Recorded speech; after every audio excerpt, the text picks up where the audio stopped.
Si Mama at bukas na ang pusalay. Wala siya. Trabaho. Okay, susunod. Dalawa ang bibig. Kaya dalawa ang bibig. Ay. Chismosa. Ano pa kaya? Neil? Bakit? Ano pa? Henry? Madaldal? Ano pa kaya? Pero kung kayo naiisip kung ano ba ibig sabihin. Dalawa ang bibig. Wala na? Tingnan natin.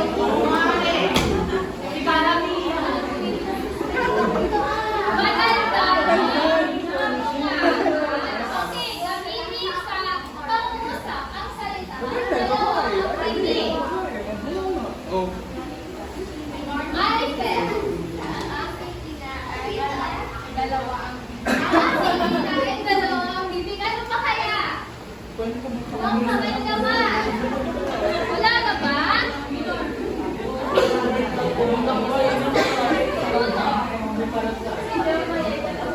Si Joey ay dalawa ang bibig. Ano ba?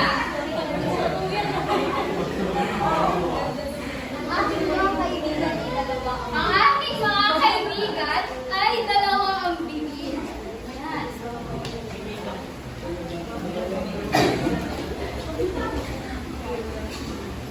Ito, ginito ang puso. Ano kaya ang mahulugan? Haro. Mabait. Ano pa? Hana.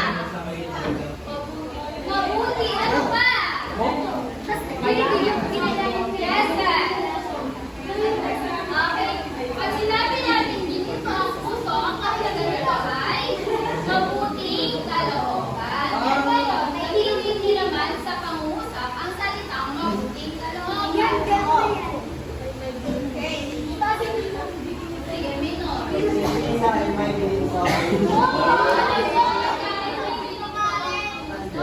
Ano ba?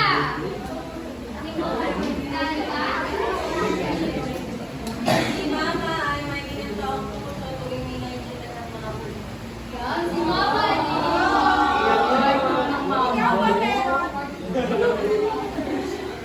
Ayan, ito naman kaya. Itaga sa barat. Promises. Ano kaya yun? Wala kang ganito. Ideya? Pangako. Ano ba? Ako. Babala? Ano kayo? Ako. Nagulat ako sila. Yes, yes. Sumpa? Ano pa kaya? Meron pa ba? Neil? Kasunduan? Tignan natin. Ilagay sa isip. Pag sinabi itaga sa bato, ilagay sa isip. Ngayon, gamitin natin ito sa isang pangusap. Ay, may sinasabi natin si Gina. Ano kaya yun? Sige na.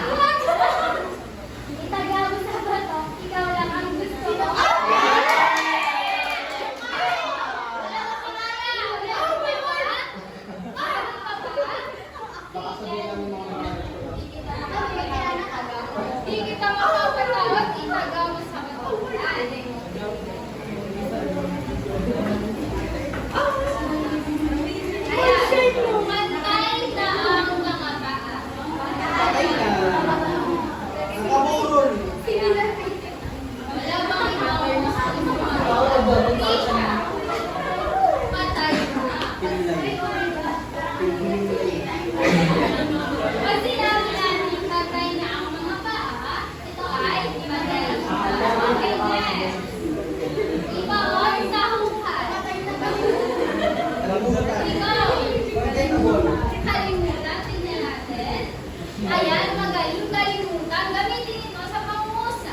kaya?